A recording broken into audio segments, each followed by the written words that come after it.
What makes someone a good actor? Is it the charisma they bring to their characters? Is it the way they captivate the viewer? Or is it how naturally they can blend into the setting and story of the film? I was rewatching the first Avengers movie last week when it occurred to me that Mark Ruffalo may be the most underrated actor in the MCU. In fact, he may be one of the most underrated actors working today.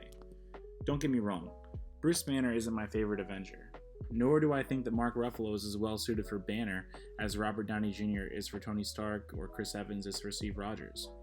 But when I look at Ruffalo's career in comparison to his fellow Avengers, to me there is no doubt that outside of the Marvel films, he consistently delivers the better performances. Even though he's been nominated for 3 Oscars, which is one more than any of the other main Avengers actors, I still don't think he gets the recognition that he deserves. What do I mean by this? When you look at Mark Ruffalo's career, there are so many performances where he borders on being classified as a character actor even when he is the lead of the film. A character actor is generally someone who wasn't typecasted for that role or had that role written to fit their audience's perceived off-screen persona. Some examples of the opposite of a character actor would be Denzel Washington, Anna Kendrick, Samuel L. Jackson, Liam Neeson, and Ryan Reynolds. While those actors are loved by many and deliver terrific performances in their own rights, in my opinion, they don't disappear into their characters the way that a great character actor does. Whether he is in a small supporting role or the lead, Mark Ruffalo completely disappears into the character that he is playing. When I hear someone mention actors undergoing dramatic transformations for their roles, most people bring up Christian Bale, Jake Gyllenhaal, Charlize Theron, and countless others, but I've never heard people really talk enough about Ruffalo's ability to transform into his characters. He may not always shed a bunch of weight or bulk up for a lot of his roles, but that doesn't make him any less transformative. I think the reason he is so overlooked is because when he embodies his roles, it's so nuanced that you don't even notice all the little things that make his performance so damn good. It sounds cliche, but when I watch Mark Ruffalo act, I often forget I'm watching a movie. You get the sense that he's there to serve the story, not that the story is there to serve him. I guess another way to say that is that he makes the films he's in more memorable and captivating because of his ability to understand what any given scene needs at that point in time. He's nothing more and nothing less than what the story needs him to be. He can be reserved or he can be loud. And I don't mean just with his voice.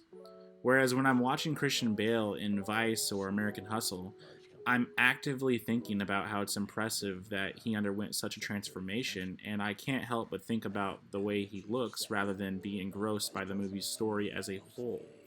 Is that the point of these movies, to have me thinking about how different he looks instead of following the story?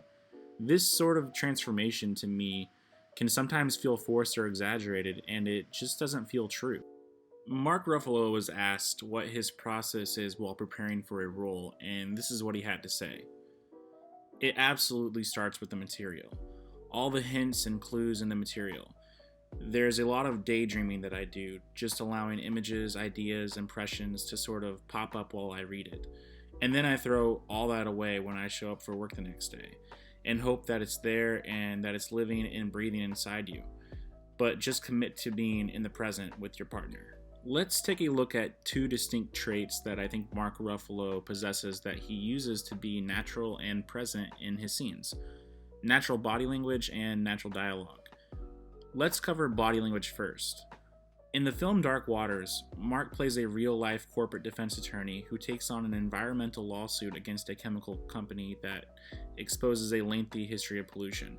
Throughout the film, we see him with poor posture, slouched shoulders, and a despondent demeanor. However, the subtle movements in his face convey different emotions in every scene. In this scene, his wife is confronting him about his lack of presence and commitment to their family. As she's raising her voice, notice how his eyes keep darting away from her as she talks. He seems to make himself smaller in defeat. Of course not. Tell Mom you asked about her.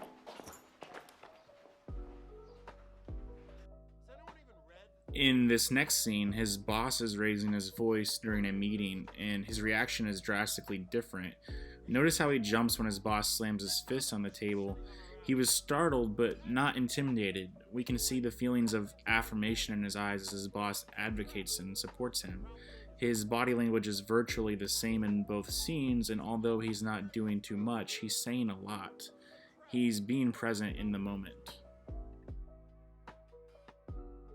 Finally, let's take a look at how his dialogue comes across so natural and not practiced. The first scene is from 13 Going on 30. I know, that cheesy romantic comedy with Jennifer Garner and an always lovable Andy Serkis. But I think it drives the point home even more. Here, Jenna, played by Jennifer Garner, is meeting his fiancé, and he barely does any talking. He gets interrupted and doesn't really get out any complete sentences. He stumbles with his words and naturally reacts to the people around him. He completely loses his train of thought when Jenna's boyfriend, a famous hockey player, approaches. This last scene is from Spotlight, which earned him his third Oscar nomination. No, not that scene.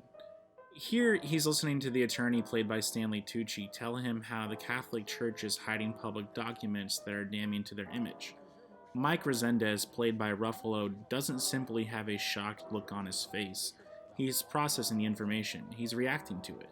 When we look into his eyes, we can see the wheels turning. It's all there, and it feels honest.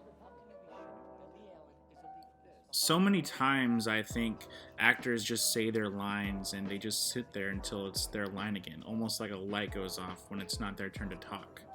They don't seem to be aware of their body language, or worse, they're too aware and take over the scene with overacting. Ruffalo's characters display natural body language and deliver natural dialogue no matter who he's portraying. Ruffalo doesn't just blend into the conversations, he blends into the scene, he fades into the background, into the whole film.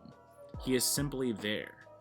He doesn't allow acting decisions such as accents or mannerisms to distract from the honesty of the character or the film as a whole. For those reasons, I believe he is one of the most underrated actors working today.